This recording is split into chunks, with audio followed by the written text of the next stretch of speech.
Mês de dezembro nós recebemos a edição da revista Ultimato, é uma revista de circulação no meio eclesiástico, no meio evangélico. E essa revista trouxe uma matéria a qual eu passei as minhas férias inteiras lendo quase que todos os dias. Nossa, pastor, o senhor está tão fraquinho de compreensão que teve que ler todos os dias, não é isso? É que é uma matéria que mexeu muito comigo e nas minhas reflexões, nos meus dias de férias, na minha devocional, na leitura da Palavra de Deus, juntamente com essa matéria, eu creio que a Palavra de Deus que virá a nós hoje é fruto disso. Por isso eu peço que você tenha toda a atenção até o final da mensagem. Essa é uma pregação que é para você que veio, para mim que veio. Essa pregação é para você que não está aqui fisicamente, mas está nos acompanhando pela internet. Então abra o teu coração e a tua mente para aquilo que Deus irá falar com você e comigo essa noite, nesse lugar, e também pessoas que estão em outros lugares. O que trouxe essa matéria da revista Ultimato de dezembro? Um estudo feito a despeito desse presente século, chamado de pós-modernidade, e os efeitos deste presente século sobre a igreja. O que essa pós-modernidade, eu vou usar 3 palavras aqui, talvez do seu conhecimento, talvez do desconhecimento de alguns, mas preste atenção que é importante no decorrer da mensagem que teremos essa noite. A pós-modernidade ela é marcada por vários pontos. Um deles é aquilo que se chama de pluralização, né? Então todos os seres humanos, eu e você fazemos parte disso, nós olhamos para a sociedade como um supermercado, onde tem produtos variados, e esses produtos eles estão disputando a minha e a sua atenção, para que nos faça comprá-lo, para que nos faça crer neles e passar a viver isso. Isso é chamado de pluralização. A oferta é enorme. Há muita oferta para você e para mim. Um outro ponto que marca essa sociedade a qual eu e você vivemos, a pós-moderna, é a privatização. A privatização é quando as pessoas decidem viver sozinhas. Mesmo estando em família consanguínea, mesmo estando num grupo coletivo, elas decidem viver sozinha, tomando as suas decisões com critérios pessoais. Essas pessoas não estão nem aí com o que as outras pensam. Elas decidiram que elas vão tomar as decisões dela, independente do consenso do grupo, independente do que pensa a família, independente do que pensa a igreja. Isso é chamado de sociedade que vive a privatização. Não há um consenso. Cada um escolhe o que quer a partir do que ela julga ser melhor para ela. Um terceiro e último ponto dessa sociedade pós-moderna é a secularização. As pessoas elas têm escolhido o seu Deus. As pessoas elas têm decidido qual Deus elas vão crer. E por mais que às vezes ela fala, não, mas eu creio no mesmo Deus que a igreja crê, o Yahvé, revelado em Jesus Cristo. Mas elas começam a reconfigurar Deus, de acordo com a ideiazinha que ela tem, que às vezes foge muito da palavra de Deus. Isso é secularização. As pessoas passam a ler Deus. As pessoas começam a ajustar Deus no seu estilo de vida, porque não quer mudar. Não é o Deus da Bíblia como se revelou em Cristo, mas é o Deus que cada um criou na sua mente.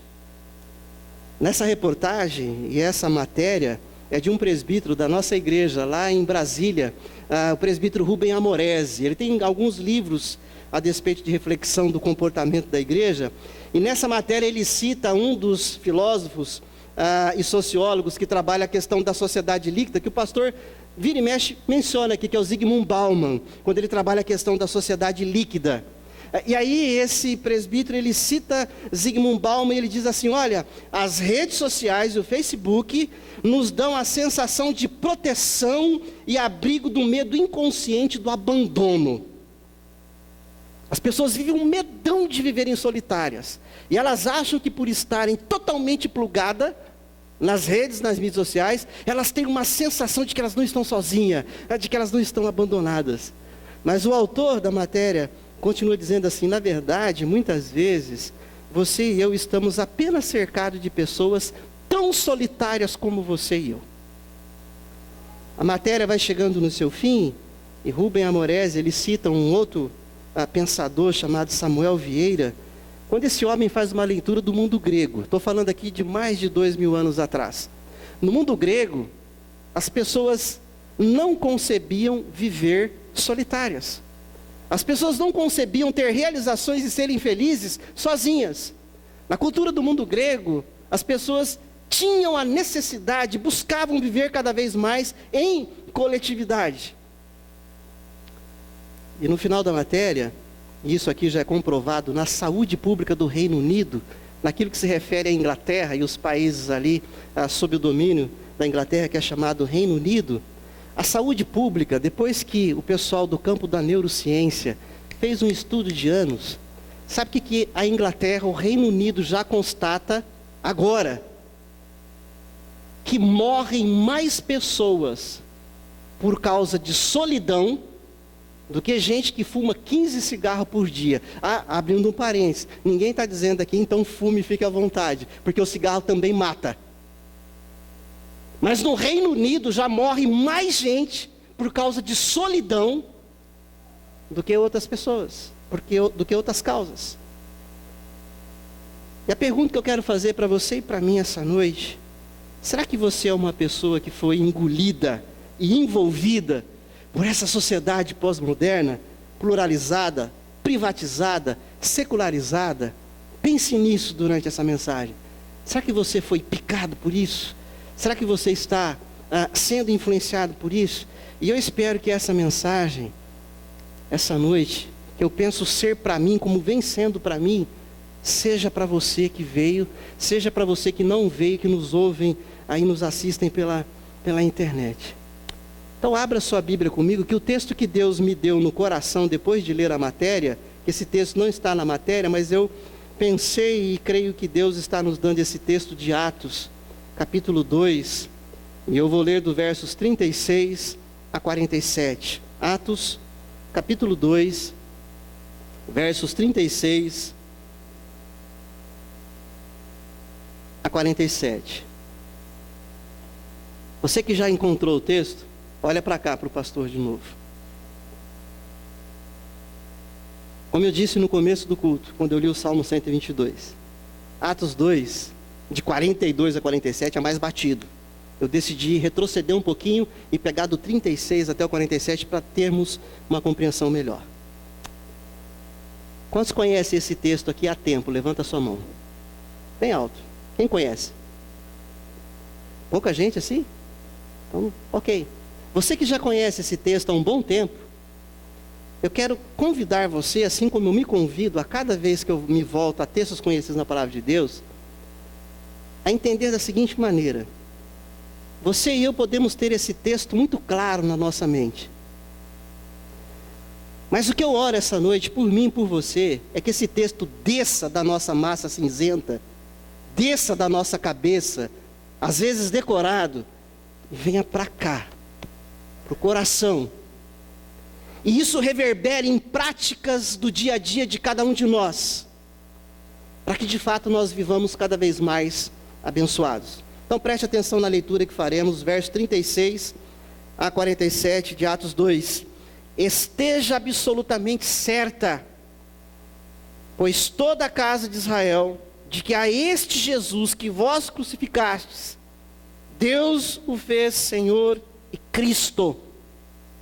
Ouvindo eles estas coisas, compungiu-se-lhes o coração, e perguntaram a Pedro e aos demais apóstolos: que faremos, irmãos?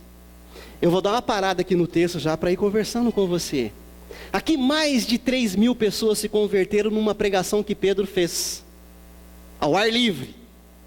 E é interessante que aquelas pessoas queriam dar uma resposta rápida, e Pedro nem tinha feito apelo.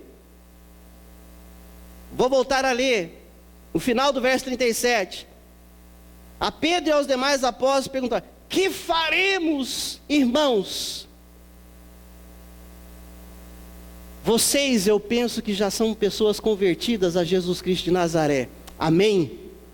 Então eu gostaria que vocês, à luz da palavra de Deus, fizessem a seguinte pergunta: nós que já somos convertidos, que faremos, pois? Pergunte, fale alto. Que faremos? Pergunte de novo. Que faremos, pois? eu não sou Pedro, não sou apóstolo, estou longe deles, mas eu vou ler o que ele respondeu para aquela igreja fazer, depois que eles se converteram, que é o que eu e você perguntamos e teremos a resposta do que precisamos fazer. Então, o que faremos, pois? Verso 38, começa dizendo, e Pedro responde: arrependei-vos e cada um de vós seja batizado em nome de Jesus Cristo, para a remissão dos vossos pecados, e recebereis o dom do Espírito. Pois para vós outros é a promessa, para vossos filhos e para todos os que ainda estão longe, isto é, para quantos o Senhor nosso Deus chamar. Com muitas outras palavras deu testemunho e exortava-os dizendo: salvai-vos desta geração perversa. Então os que lhe aceitaram a palavra foram batizados, e havendo um acréscimo naquele dia de quase 3.000 pessoas, esses salvos, e você e eu hoje salvos. E eles perguntaram: o que faremos? E Pedro respondeu, no caso: batizados sejam vocês, creiam em Jesus e receberão o dom do Espírito. Passamos por isso, creio eu, em nome de Jesus. Mas eles continuaram respondendo a pergunta que fizeram aos apóstolos: que faremos, pois? Olha a resposta deles, verso 42 e diante. E perseveravam na doutrina dos apóstolos, e na comunhão, no partir do pão e nas orações. Em cada alma havia temor, e muitos prodígios e sinais eram feitos por intermédio dos apóstolos. Todos os que creram estavam juntos e tinham tudo em comum. Vendiam as suas propriedades e bens, distribuindo o produto entre todos, à medida que alguém tinha necessidade. Diariamente perseveravam unânimes no templo, partiam pão de casa em casa e tomavam as suas refeições com alegria e singeleza de coração, louvando a Deus e contando com a simpatia de todo o povo. Enquanto isso, acrescentava-lhes o Senhor dia a dia os que iam sendo salvos. A igreja perseverante, esse é o título da mensagem de hoje. Porque é isso que esse texto me saltou aos olhos nas várias vezes que o li e orei e refleti. Esse texto fala de uma igreja que perseverou. E perseverou em algumas atitudes. E essa igreja que perseverou em algumas atitudes teve resultados maravilhosos, porque perseverou. Então a igreja perseverante, em primeiro lugar, ela persevera fiel no seu Senhor. Essa igreja que se converte a Jesus Cristo, conforme nós lemos no capítulo 2, verso 36, de que a este Jesus que vós crucificaste, Deus o fez Senhor e Cristo. Pedro está deixando claro para eles: olha, o cabeça, aquele que comanda, o Senhor dessa igreja chama-se Jesus Cristo, o Deus encarnado. E essa igreja perseverante perseverou fiel, entendendo que Cristo era o Senhor deles. Verso 38, seja batizado em nome de Jesus Cristo, seja inserido. O batismo significava inserção, iniciação em um grupo de pessoas. E essas pessoas, elas, quando se batizavam, elas eram inseridas, iniciadas na igreja, no corpo de Cristo, qual é o cabeça. Isso é o simbolismo do batismo. É algo que se exterioriza para mostrar algo interno que Deus fez, salvando a pessoa. E ela mostra aquilo no ato do batismo. Mas o batismo também é uma inserção, o inserir dessa pessoa no corpo, o qual tem um cabeça. E esse cabeça chega para cada membro desse corpo e diz: olha, o que faremos agora que vocês converteram, agora que vocês foram inseridos na igreja? Vocês têm que fazer algumas coisas. Vocês precisam fazer algumas coisas. Vocês querem saber o que faremos, pois? Primeiro, persevere infiel ao Senhor da igreja, que é Jesus Cristo.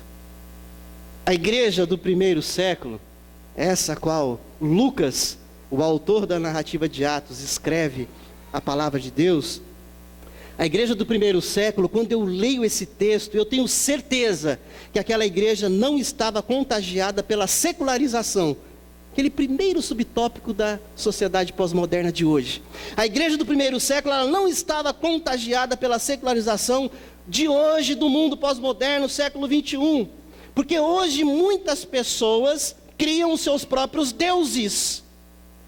Pessoas que estão frequentando a igreja, que olham e falam, não, Deus para mim é assim, eu entendo Deus desse jeito, e eu só vou viver igreja e Deus desse jeito. Eu quero viver um Deus como me convém, como mais me agrada, não como Ele diz o que eu tenho que dizer, o que eu tenho que fazer. A igreja do primeiro século, ela com certeza não estava contagiada pela secularização. Eles perseveraram, crendo no único Deus revelado na pessoa de Jesus Cristo. Por isso a igreja perseverante persevera fiel ao seu Senhor. E em segundo lugar, ela persevera na verdade absoluta. Repita comigo, persevera na verdade absoluta. Porque eles mostraram abertos à ministração da palavra da verdade. Olha o verso 41, apenas o início dele, do capítulo 2 de Atos.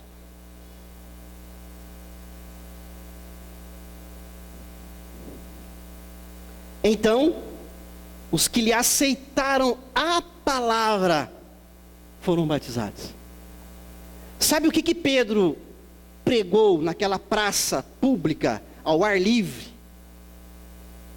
Pedro, ele não ficou contando 7 passos para serem felizes, ou 10 dicas para o sucesso.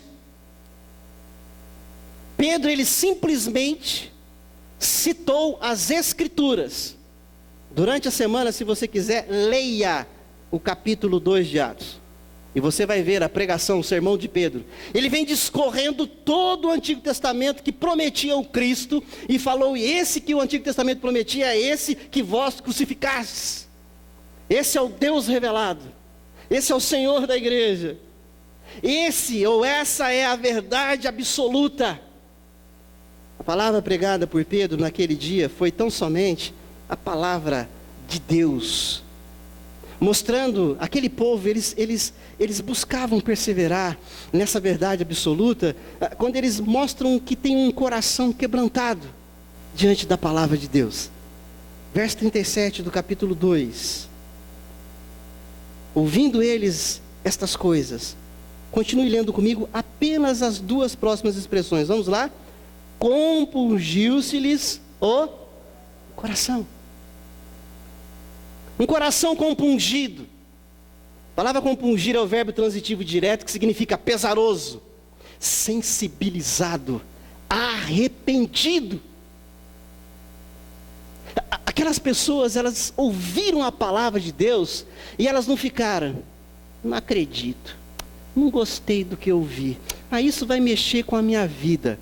Não, o coração deles foi um coração compungido, pesaroso. Que palavra de Deus, arrependido, àquela palavra, entregue àquela palavra. Uma igreja perseverante no Cristo, no Senhor da igreja, e na verdade absoluta. Eles não ficaram pensando, não, mas o que o filósofo tal diz é diferente dessa pregação da Bíblia, o que o sociólogo tal diz, eu tenho que pensar e ver se de fato é só a palavra de Deus. Não, porque também há outras verdades. Esse é o mundo de hoje, onde não creem mais na verdade absoluta, cada um cria a sua verdade, entre aspas. Mas essa igreja perseverante, ela persevera na verdade absoluta, que é a palavra de Deus, mostrando esse coração quebrantado, mas também reconhecendo a liderança da igreja. Que faremos, pois, agora, depois de convertidos? E aí a palavra de Deus vem como resposta a mim e a você: reconheça a liderança da igreja. Verso 37, capítulo 2, na palavra de Deus. Ouvindo eles estas coisas, compungiu-se-lhes o coração. Continue lendo comigo todos até o final do verso 37. Ouvindo eles estas coisas, compungiu-se-lhes o coração, e perguntaram a Pedro e aos demais apóstolos: que faremos, pois? Essa igreja que tem um coração quebrantado à palavra de Deus, e ela perseverou nessa verdade absoluta, ela demonstra isso reconhecendo a liderança da igreja. Pedro, que estava pregando naquela noite, e os demais apóstolos que configuravam a liderança da igreja da época. Essas pessoas, elas não decidiam viver de forma privada, de forma individualizada, mas elas buscavam o consenso na liderança, elas buscavam o consenso no conjunto, no grupo dos apóstolos, da liderança da igreja da época. Essa igreja que persevera, porque eles entendiam que os apóstolos não falavam de si mesmos, das ideinhas da cabecinha deles, mas os apóstolos, eles abriam as escrituras como Pedro abriu e pregou. Os apóstolos abriam as escrituras e pregavam as escrituras, por isso que eles submetiam a liderança. E a pergunta deles é: o que faremos, pois? E o autor diz: ouça a liderança da igreja. Enquanto essa abre as escrituras, enquanto essa é fiel às escrituras e prega as escrituras, ouça-os. Tenha um coração compungido, quebrantado, ouça-os. É isso que vocês precisam fazer. Essa igreja perseverante, com o coração quebrantado, reconhecendo a liderança da igreja, ela também reconhece humildemente que há sim uma verdade absoluta a ser seguida. Há sim uma verdade absoluta a ser seguida. E nós vemos isso. Verso 37, quando eles perguntam: que faremos, pois? E o verso 42 nos convida a olhar para isso. Eles perseveraram na doutrina de quem? E não era as ideias, a cabecinha dos apóstolos. Eram apóstolos que liam as escrituras. Essa igreja, ela reconhece humildemente que há uma verdade absoluta. Perceba que essa igreja, ela é totalmente, graças a Deus, diferente da igreja de hoje. A igreja do primeiro século não estava contagiada por aquele segundo ponto que eu falei na introdução, pela pluralização.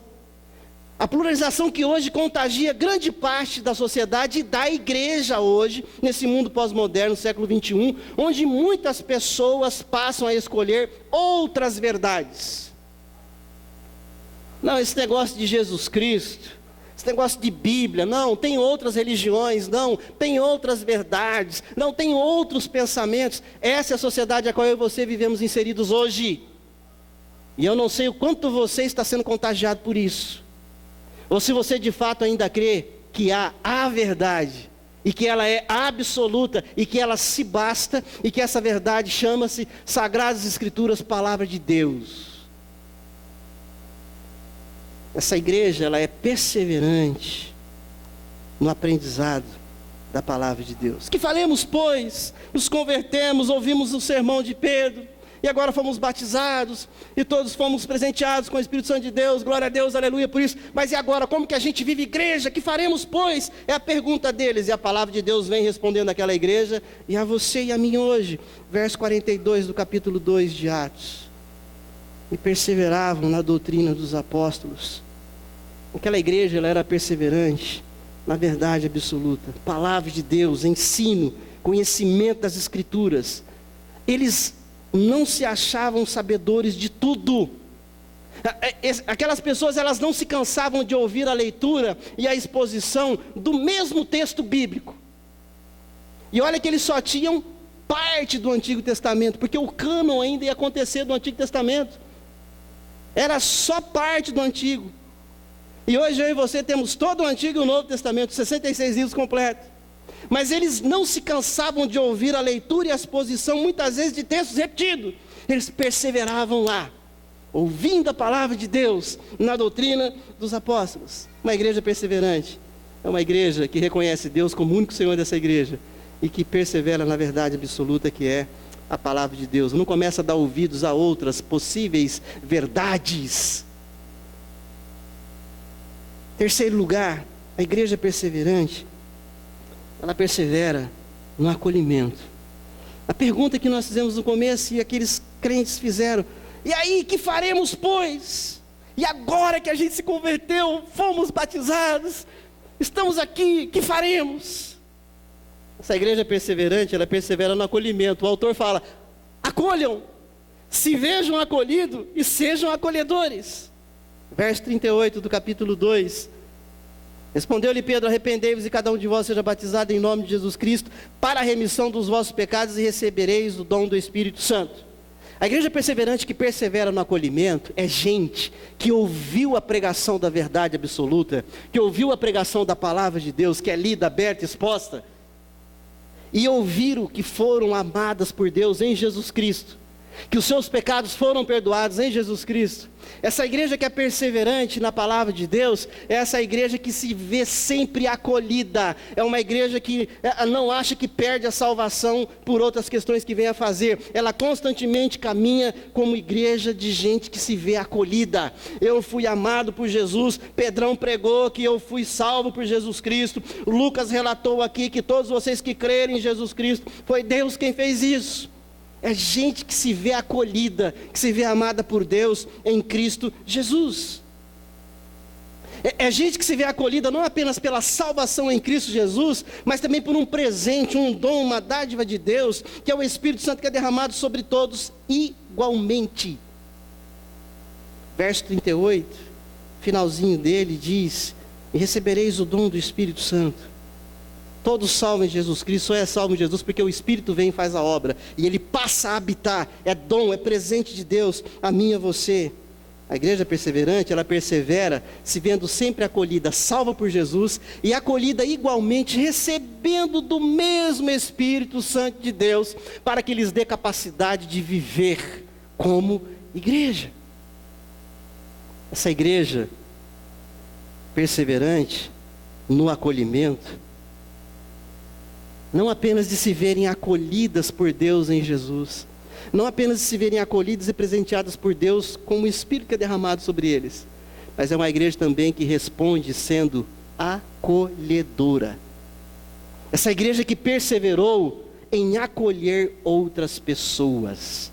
Verso 39 do capítulo 2 da narrativa de Atos. Pois para vós outros é a promessa. Vou parar de ler aqui já para explicando.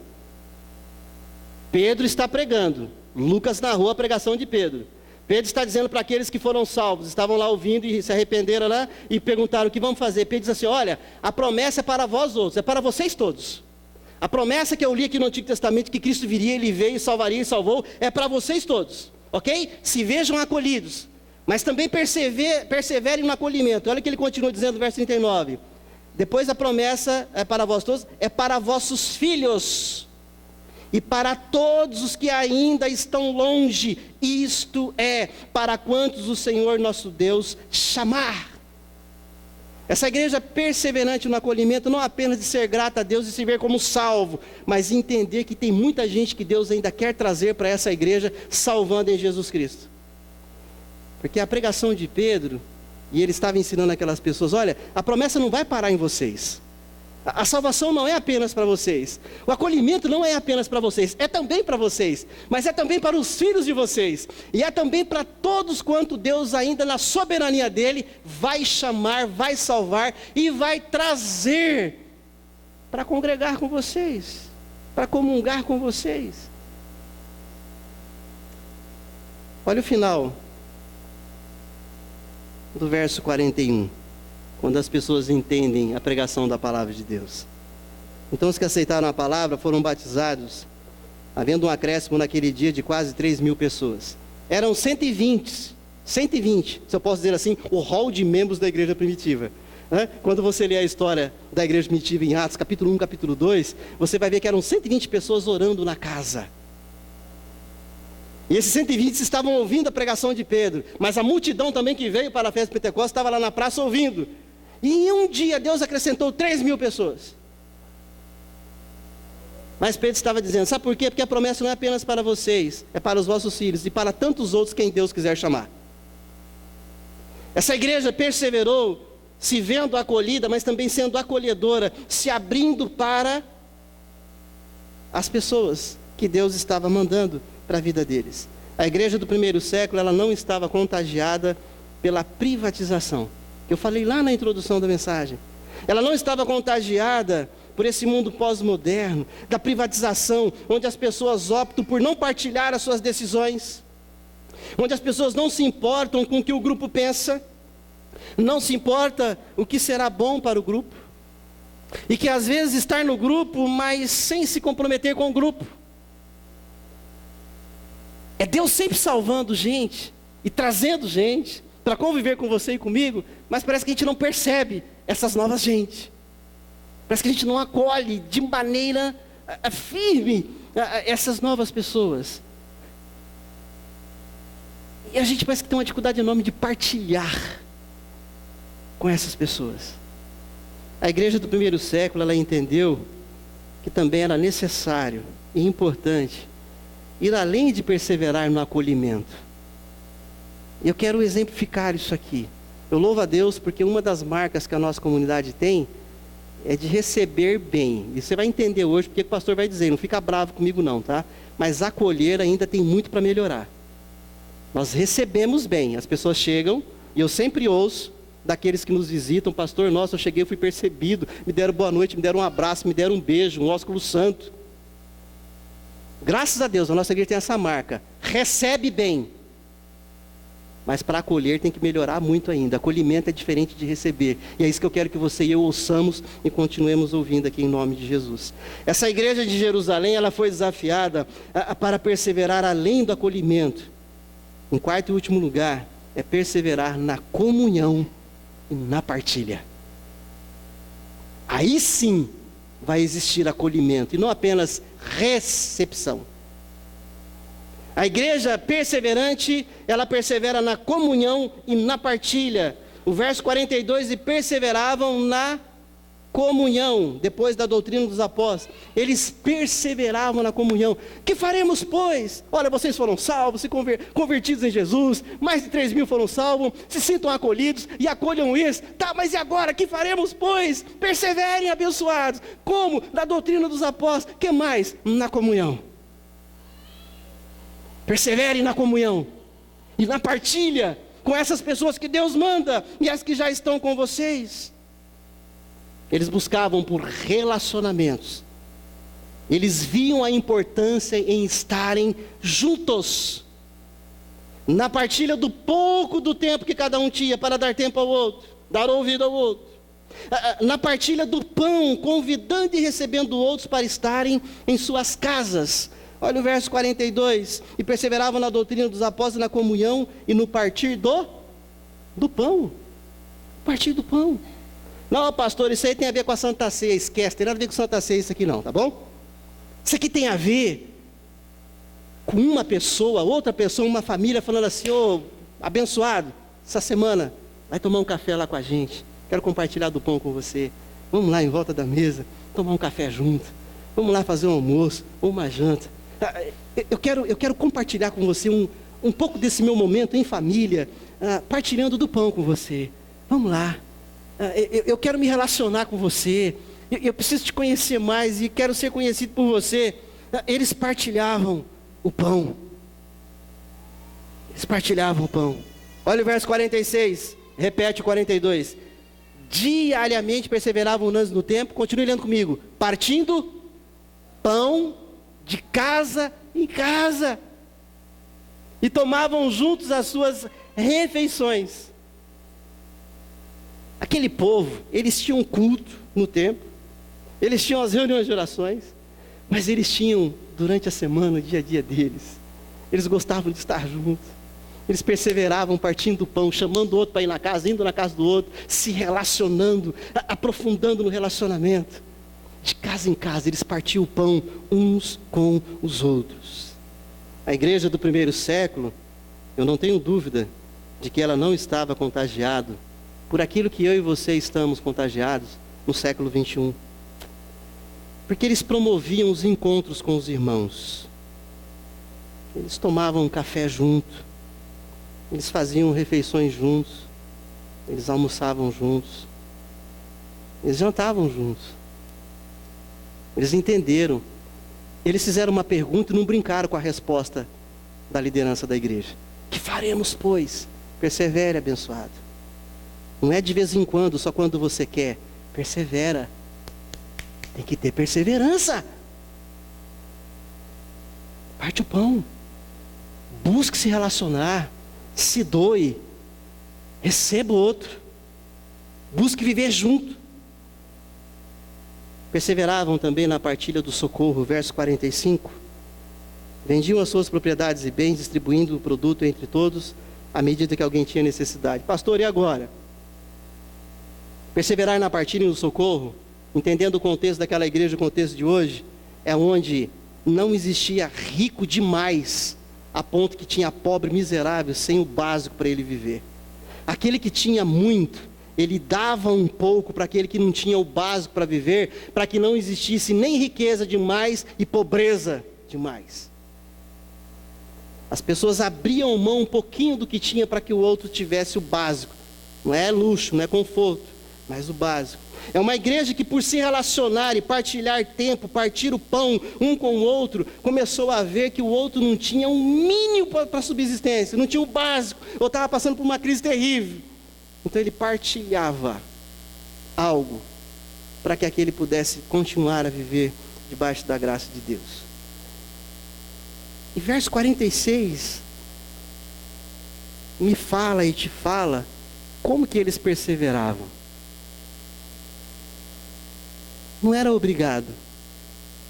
Eles não eram forçados.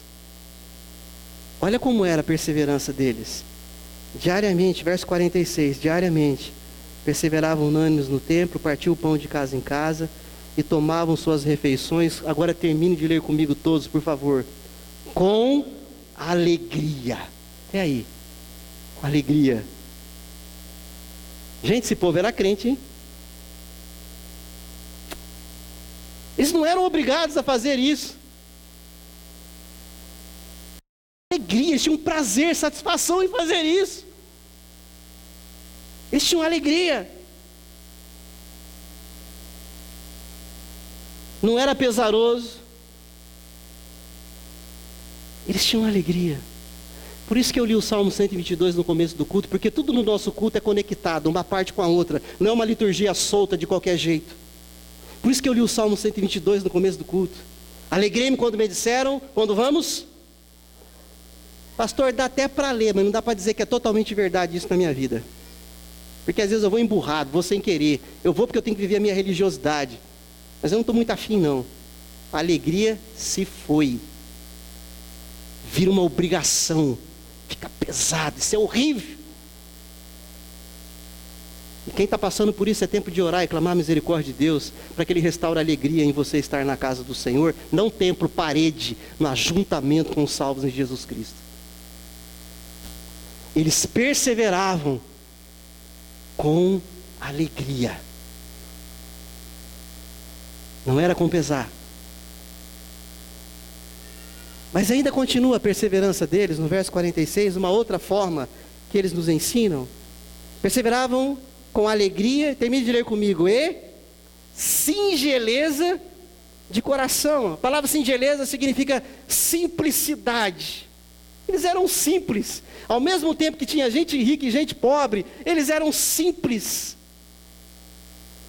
O que tem a ver com essa perseverança, com singeleza de coração, com simplicidade? É que quando alguém chamava outro para ir na casa dele partilhar do pão, ele não estava preocupado em colocar aquela comida cara para fazer aparência.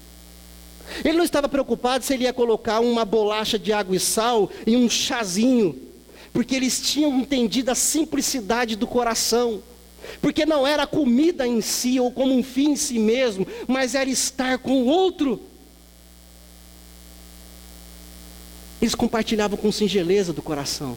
Eles não tinham vergonha da casa que não está tão bonita, que não está com o móvel em dia. Ao mesmo tempo que eles não eram arrogantes, petulantes, querer mostrar, olha o sofá novo que eu comprei. E aí você ia falar, não vou convidar para ir na minha, porque meu sofá tem um rasgo enorme. E eu vou passar vergonha. Você perdeu a simplicidade, querido. Você precisa orar para Deus renovar a simplicidade na tua vida. Essas coisinhas bobas, posso chamar de besta, não atrapalhava deles perseverarem no partir do pão de casa em casa, de receber o outro e de ir na casa do outro.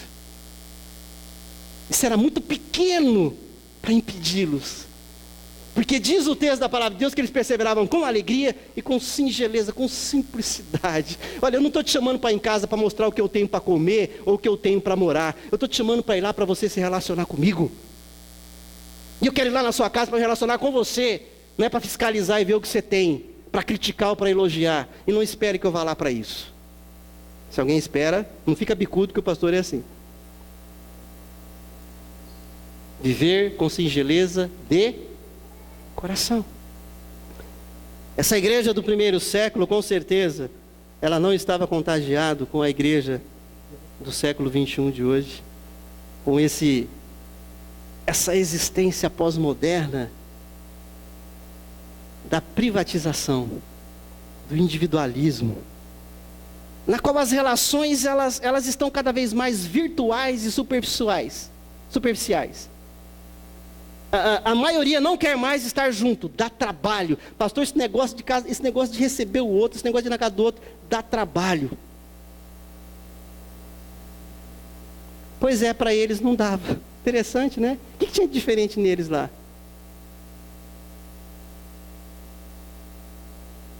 Alegria no coração, singeleza, simplicidade.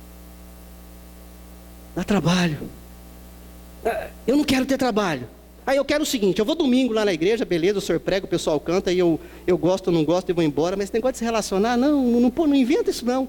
Eu não estou inventando nada. Essa pergunta foi quando os crentes se converteram a Jesus, aqueles se converteram a Jesus, e eles perguntaram, o que faremos pois? Vocês querem ouvir, eu vou falar para vocês, vocês têm que fazer. Perseverem. Persevere para que vocês não se percam, não é perder a salvação, para que vocês não esfriem, para que vocês não fiquem superficiais, para que vocês não fiquem solitários, achando que está se relacionando, para que vocês não venham morrer de solidão.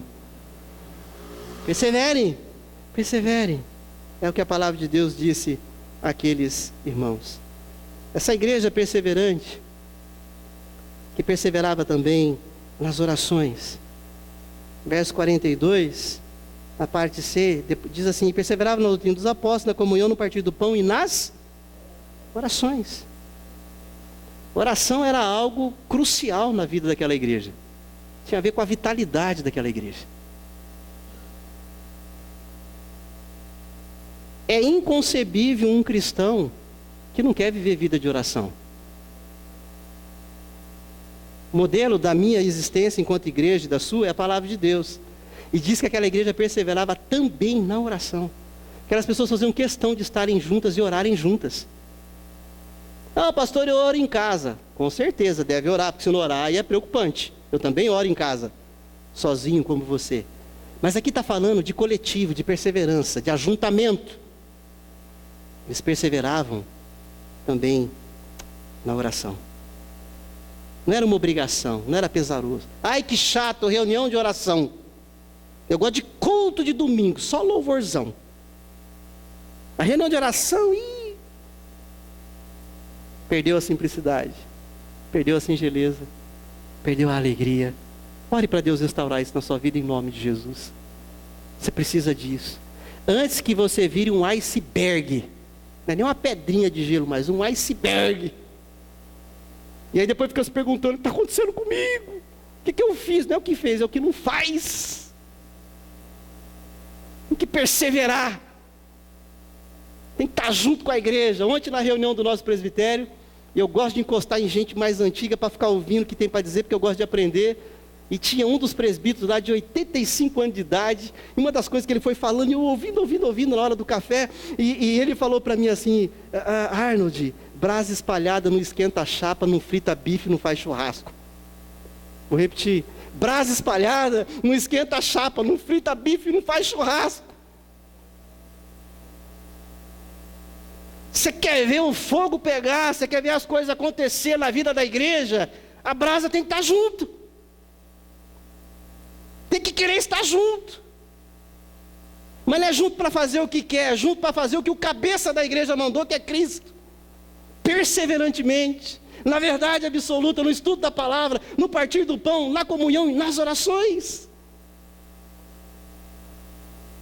Você quer ver as coisas acontecer mais na sua vida, meu irmão? Chega perto de uma brasa. Chega perto de mais brasas. De mais irmãos e irmãs da fé, porque é isso que a palavra de Deus respondeu quando eles perguntaram, o que faremos? Perseverem. Perseverem na oração. Quero concluir a nossa reflexão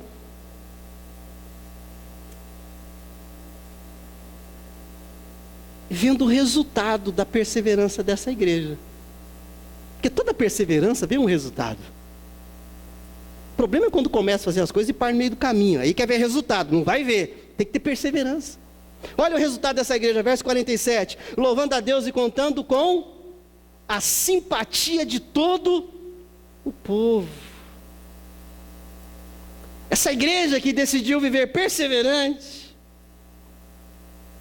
eles caíam na graça do povo, não só dos que frequentavam, mas da sociedade, porque a sociedade ouvia dizer e via as pessoas indo na casa uma das outras, partilhando o pão, orando, auxiliando, socorrendo, ajudando. As pessoas olhavam e falavam: que é isso? Que doideira boa é essa? Não tem quem não olhe e não goste de um movimento desse. Isso é um movimento santo. Isso é um movimento santo, só pode ser de Deus. E a sociedade olhava para eles e falava: isso é bom demais. Eles caíam na simpatia do povo. O resultado é esse, de perseverança. Não queiramos cair na simpatia de outros, se não formos perseverantes. Havia um outro resultado, louvando a Deus e contando com a simpatia do povo.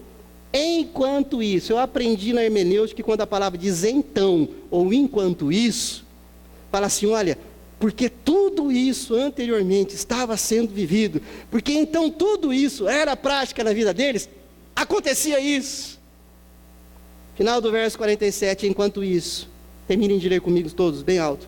Acrescentava-lhes o Senhor dia a dia os que iam sendo salvos. Não estou querendo tirar a minha responsabilidade ou parcela de responsabilidade. E talvez isso resolva a falha e a questão de alguns. Alguém poderia me responder à luz da palavra de Deus, não da tua tradição religiosa: quando que uma igreja cresce? Quando que uma igreja cresce e aumenta de número? Quando o pastor prega, quando o pastor vai para a rua, quando o pastor evangeliza, é isso que o texto está dizendo? Hã? Por que aquela igreja cresceu? Porque a crentaiada decidiu entender o sacerdócio universal de todos os crentes, porque todos decidiram assumir a responsabilidade, e porque todos decidiram perseverar. Eles não atribuíam a responsabilidade a um, eles partilhavam. O texto diz que aquela igreja cresceu, não é porque a igreja tinha uma grande comissão de missões. Aquela igreja, o texto não diz que aquela igreja cresceu porque havia uma equipe evangelística poderosa. Nada disso. O texto diz que aquela igreja crescia, que Deus mandava gente, que acrescentava dia a dia, porque todos eles viviam partilhando, indo na casa uns dos outros, amando uns aos outros, partindo pão uns com os outros, orando uns com os outros e partilhando da doutrina do apóstolo, dos apóstolos. É isso que a Bíblia me ensina que faz crescer igreja. Eu não sou contra esses negócios, encontro de crescimento de igreja. Tá bom, ajuda, não vamos dizer que é tudo de ruim, não. Mas às vezes a gente fica procurando aquilo que a palavra de Deus já respondeu claramente. Que faremos, pois? Queremos ver a igreja crescer, queremos ver a igreja a se amar mais. Está aqui a resposta. Seja uma igreja perseverante. Seja um membro dessa igreja perseverante. Que eu seja um membro perseverante. A igreja do primeiro século, eu quero chamar o pessoal da música aqui à frente, era uma igreja onde as pessoas gostavam de estar. A igreja do primeiro século, talvez se você fosse o pregador da noite, lá na igreja do primeiro século, e você abrisse: irmãos da igreja do primeiro século, vamos abrir aqui no Salmo 122. E aí quando lesse, e quando o pregador, você pregador ou pregadora, vamos ler juntos o Salmo 102:1. Alegrei-me quando me disseram, eu penso que aquela igreja ia falar: uhul! Que alegria estar aqui! Que bom poder estar aqui! Eu estou alegre de verdade. Aí eu faço coro com um salmista que escreveu o Salmo 122. Eu de fato estou alegre. Mas para dizer isso não adianta copiar. Tem que sair daqui. Tem que sair daqui. Porque se não sair daqui, só sair daqui é da boca para fora. Vai sair daqui verbalizado, mas tem que vir aqui primeiro. Tem que sair do coração. Do coração de cada um de nós. Alegrei-me quando me disseram: vamos à casa do Senhor. Não lugar, mas o ajuntamento. As pessoas. Alegrei-me quando me disseram. A igreja do primeiro século eles gostavam de estar juntos. E eu preguei essa mensagem para você debaixo de muito temor e tremor. Deus sabe o quanto eu orei, o quanto eu me debrucei nesse texto, desde as minhas férias. Não é que o pastor não leu outros textos bíblicos, eu li, já preguei um texto diferente do ano passado. Mas esse texto foi algo que eu falei, Senhor, eu quero trazer uma palavra assim para a tua igreja. Não ficar lendo a revista lá, apenas citá-la. Eu quero um texto, Deus me deu esse texto. E é esse texto que eu abri e estou até agora expondo com você. Eu quero dizer que essa igreja, ela foi assim. E eu creio enquanto pastor, e não apenas creio, mas eu desejo enquanto pastor dessa igreja, que a igreja presbiteriana da Coab seja assim. Agora, se eu desejar sozinho, não vai acontecer nada. Não vai acontecer nada. Se vocês, cada um de vocês, não desejarem isso como pastor, isso não vai acontecer. Vai ser mais uma mensagem pregada, mais um desafio te dado e me dado. Esquecido. Você precisa desejar isso. Eu te desafio a desejar isso. Não pela gama das ofertas de bênçãos que a igreja tem para oferecer para você e para mim, mas é pelo que a igreja oferece como possibilidade a ser vivida por mim e por você. É viver essa igreja. Eu não vou lá mais para buscar uma bênção, eu vou lá para ser bênção. Não vou me ajuntar porque eu estou desesperado, prateleira, barganha, secularização, troca com Deus. Eu vou lá porque eu entendi que isso faz bem para o povo de Deus. Eu vou lá porque eu entendi que eu preciso estar junto com os meus irmãos e a minha irmã. Mesmo assentados, nós vamos cantar um cântico. E diga-se de passagem, igual o texto, velho. Cântico velho. Ah, pastor, não é cântico novo. Não. Eu gostaria que ele fosse mais novo na sua prática, na minha prática de vida. Que ele continuasse sendo velho apenas na letra e na composição. Mas que ele seja novo na minha vida e na sua vida.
Transcender essa canção. Quando o pastor diz transcender, é como eu ir além de cantar essa canção. Como eu ir além de talvez me arrepiar e me sentir, um dos grandes desafios da igreja é depois de ouvir uma palavra como essa, não porque o pastor Arnold nos pregou, mas porque simplesmente a Bíblia foi aberta ali disposta. Nós precisamos transcender esse cântico. Nós precisamos viver o que nós cantamos. Nós precisamos viver o que esse cântico retrata à luz da palavra que nós pregamos em Atos 2 hoje. Porque só cantar não vai te fazer, meu irmão, não vai nos fazer socorrer. Mas é interessante eu e você olharmos para a palavra de Deus e não ficar preocupado Pastor, como que eles viviam diariamente? Eram 3.120. Como? Eu quero que primeiro você entenda, tá? Você tem que ler a Bíblia fazendo pergunta para ela. Eu já ensinei isso aqui na EBD. Não eram os 3.120 que se juntavam todo dia numa casa só. Primeiro que existia casa com um tamanho suficiente para caber 3.120. Nem no templo de Jerusalém, com toda a suntuosidade, cabiam 3.120. Mas era simultâneo. Esses 3.120, simultaneamente, um grupo estava se reunindo numa casa, na outra. Simultaneamente eles iam também cultuar e adorar a Deus. Eu não estou dizendo para você que você tem que estar todo dia aqui, todo dia na casa do seu irmão, porque você vai cansar ele. Mas é entender essa simultaneidade, dessa perseverança na doutrina dos apóstolos, que nós queremos continuar mantendo nessa igreja. Nós entendemos que são atitudes bíblicas. É uma reunião para manter a doutrina bíblica, que é a nossa escola bíblica. É um dia só na semana, uma horinha. Manter o louvor e a adoração, como lemos aqui, é uma horinha só na semana, e no mesmo dia da escola bíblica, no culto. Manter a perseverança nas orações. Mas eu quero enfatizar algo mais aqui. Eu deixei uns panfletos na mão do José Carlos, e daqui a pouco ele vai entregar isso para você, daqui a pouco. Porque eu preciso que você saia daqui hoje à noite e pense a semana inteira a despeito dessa pregação. E que você comece a trazer uma resposta concreta aqui a semana que vem. Para que não seja mais uma vez a pregação de Atos 2, 36 a 47. Para que nós de fato possamos viver isso. E uma das preocupações que nós pregadores da palavra temos, depois de lançar o desafio e trazer uma conclusão, é dizer: e agora? O que a gente faz com isso? Que a gente chama de aplicação. Como que você e eu podemos fazer isso? Paulo, ajuda o José Carlos ou o Alexandre a trazer um mural que está lá fora e bota aqui na frente da mesa, por favor. Como que a gente pode viver isso? Porque a pregação ouvimos, a conclusão tiramos. E agora, como que a gente vai aplicar isso? E é esse desafio que eu quero chamar você a viver. Talvez você não entendeu o que esse mural estava lá atrás, lá na entrada. Mas você vai começar a entender ele agora. E enquanto o mural está sendo colocado aqui, eu vou pedir para o José Carlos e também para o Paulo, para o Alexandre, distribuir na mão de cada um de vocês. Você não vai escrever nada, você não vai preencher nada, porque eu não quero ninguém aqui respondendo na emoção. Eu quero que você responda na razão. Eu quero que você pense a semana inteira. E a semana que vem, eu peço que você traga esse papel aí preenchido, assinalado, e deposite no gasofilácio aqui na hora do dízimo e da oferta. Não faça agora. Continue olhando para o pastor, prestando atenção aqui. E esse nosso desafio, como que eu posso viver isso? Eu já falei, perseverar na doutrina é só vir na escola bíblica dominical, que aqui tem doutrina bíblica. Perseverar no louvar a Deus é só vir no culto. Perseverar nas orações, a quinta-feira está existindo. Mas e agora? Como que eu vou viver comunhão, relacionamento profundo? É o que nós estamos colocando nesse mural aqui. E que eu tenho aqui no final do meu esboço. E que você já deve estar lendo. E que você está sendo desafiado a colocar em prática a partir de domingo que vem. O pastor veio conversando durante meses com o conselho e já falou para a igreja dessa possibilidade de nós retomarmos os grupos pequenos na igreja. Ih, pastor, lá vem essa conversa de novo. Quando eu estudava esse texto, eu li ali, eles se converteram, eles perguntaram dizendo assim: e aí, Pedro? Pedrão foi o que pregou aquele dia. O que a gente faz agora? Tudo isso que você pregou, o que a gente faz, Pedro? Aí Pedro responde. Mas o que eu achei também muito interessante é que aquelas pessoas, elas tinham um coração compungido. Já falei o que é coração compungido aqui na mensagem. Elas tinham um coração aberto. Então hoje eu gostaria de, em nome de Jesus, fazer um apelo para o seu coração. Não é para salvação. Eu quero fazer um apelo para o seu coração. Não faça pergunta. Não pergunta nada, não. Para de criar barreira. vai ser? Só ouça o que foi ministrado hoje. Só leia e preenche. Tem um coração mais aberto. Tem um coração mais compungido. Ouça mais do que a liderança da igreja tem pregado e tem ensinado em nome de Jesus. E a gente tem acreditado que é isso que Deus nos tem orientado para pregar a igreja. Agora é necessário que você tenha um coração compungido. Que você pare de criar barreira. Pare de escolher com quem você... com quem eu vou estar no grupo? Não faz pergunta agora em nome de Jesus. Agora não é hora disso. Agora é só hora de eu querer saber o seguinte, meu irmão. Você quer ter relacionamento? Você quer ter relacionamento profundo? Você quer de fato se doar? Você quer de fato ter comunhão? Porque aqui nesse culto não dá para ter comunhão, esquece, isso não é bíblico, isso é culto. Comunhão é olho no olho, é relacionamento. Você quer ter relacionamento? Você quer deixar de ser um solitário que acha que está cheio de amizade, cheio de amigos? Então ouça o que a palavra de Deus tem dito a você. Eu não citei aqui o que o Rubem Amorese citou na matéria da revista Ultimato, e ele fala dessa volta do relacionamento de uma igreja de carne e osso, e ele fala assim, tem hora que você tem que entender que o teu irmão ou você é um porco espinho, no bom sentido aqui, tá? Quem gosta de abraçar um porco espinho? Ninguém gosta de abraçar um porco espinho, mas gosta de um abraço.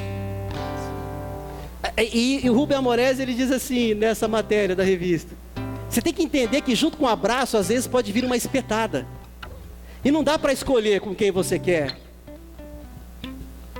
A partir do momento que eu começo a escolher, que é diferente de escolher com quem eu vou me casar, é outra coisa.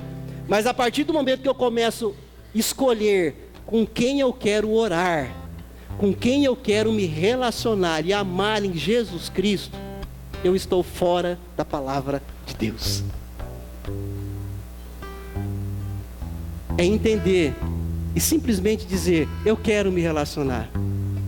Eu quero ver essa igreja pegando fogo no bom sentido, na ação do Espírito Santo de Deus, onde as pessoas de fato se amam, se relacionam.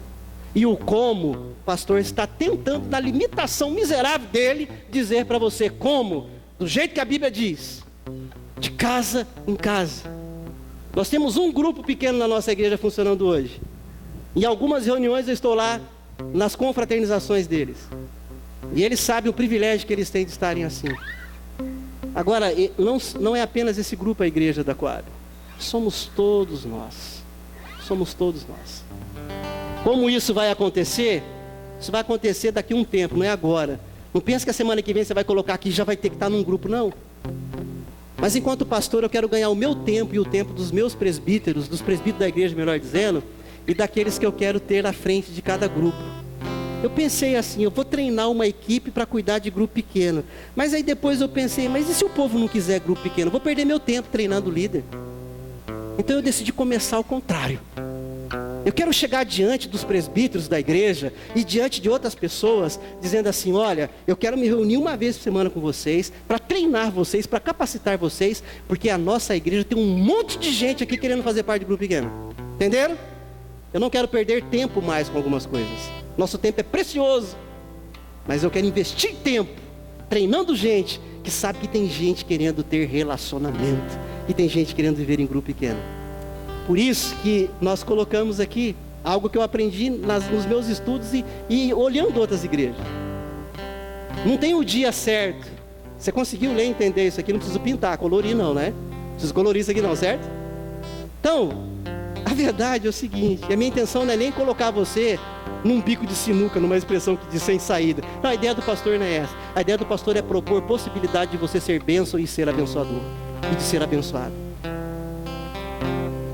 Por isso que eu coloquei, é impossível que cada um de nós aqui não tenhamos um dia na semana, em uma hora, em que eu não possa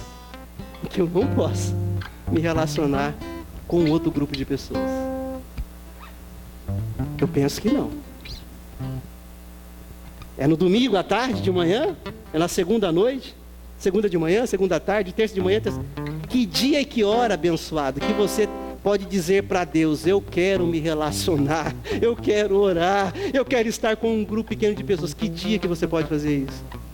Pense durante a semana, bote seu nome, assinale o dia, período, manhã, tarde ou noite, e nós vamos trabalhar depois em conselho. Está aqui, ó, essa pessoa casou com essa, está no mesmo dia, no mesmo horário, na mesma manhã. Ai, pastor, com quem eu vou cair? Com quem eu vou congregar?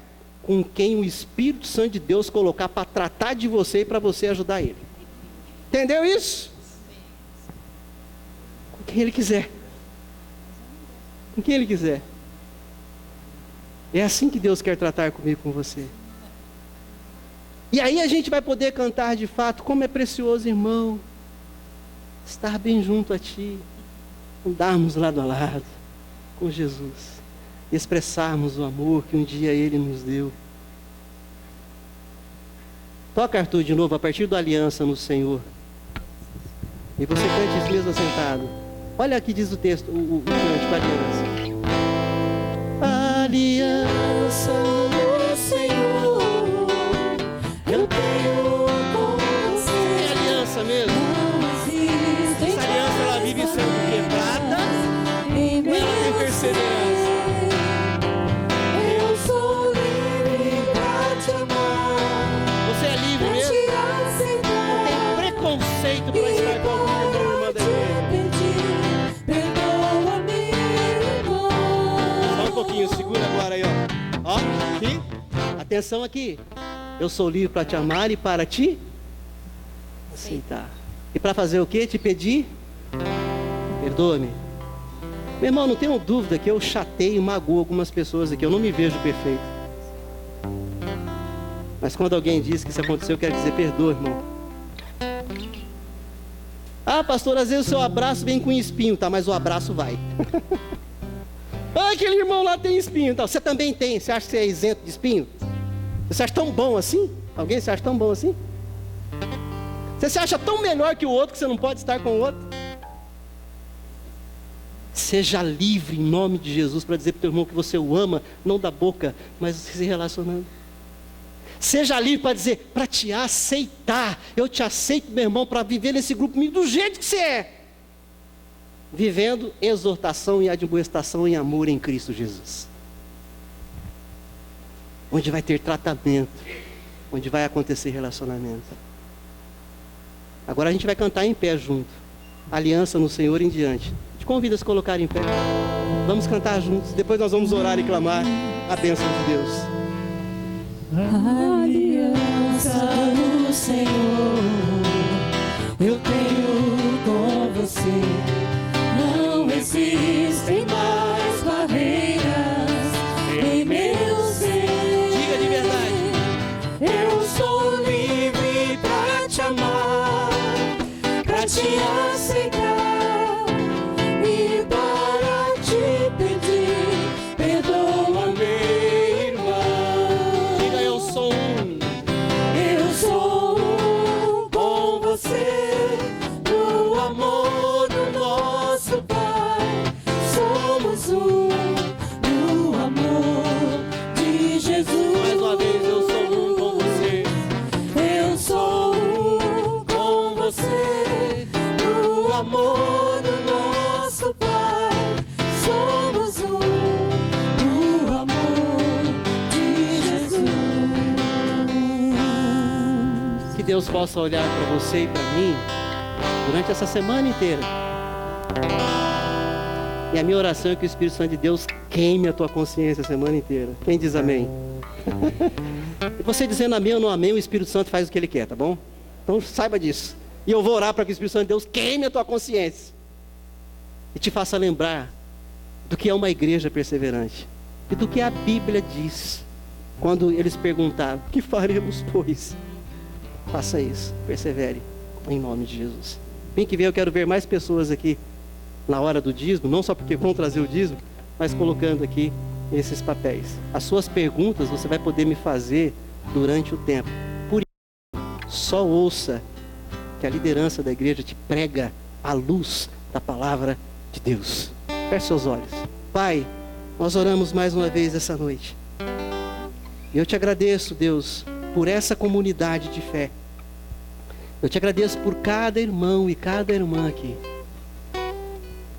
E que haja, ó Deus, em nome de Jesus, diante da tua palavra, somente da tua palavra, clara aos nossos ouvidos essa noite. Que haja corações compungidos. Que haja corações compungidos. Que durante essa semana, Senhor, o teu Espírito que é santo, que nos auxiliou na ministração dessa palavra, continue a ministrar na mente e na alma de cada um de nós. E que diante da voz do teu Espírito, durante toda a semana, haja em nós corações compungidos. Que haja naquele que já não pode mais dizer: alegrei-me quando me disseram, vamos à casa do Senhor. Que haja renovo da alegria de estar em casa do Senhor, de estarem nos ajuntamentos. Pai, que possa de fato existir um renovo de singeleza, de simplicidade, de viver o Evangelho renovado na vida de gente que talvez já ficou complicada demais. Que haja singeleza, Deus. Traz simplicidade na vida de cada um de nós. Faz isso, Pai, para que nós possamos viver uma igreja de verdade, perseverante, mais próxima da tua palavra. Faz isso a partir de mim. Faz isso na vida dos meus irmãos que aqui estão. Faz isso na vida dos meus irmãos que não puderam vir hoje, mas que estão ouvindo essa palavra pela internet. Faz isso na vida de tanta gente que já abandonou a igreja, que precisa repensar a sua vida em comunhão com os irmãos da fé. Fala o coração desses também. Que a graça de nosso Senhor e Salvador Jesus Cristo, que o amor de Deus, o nosso eterno Pai, que a comunhão, o consolo e a capacitação do Espírito Santo de Deus, para que vivamos como igreja perseverante, à luz da palavra de Deus, seja sobre você, sobre mim, sobre todos nós, em nome de Jesus. Amém e amém, Senhor.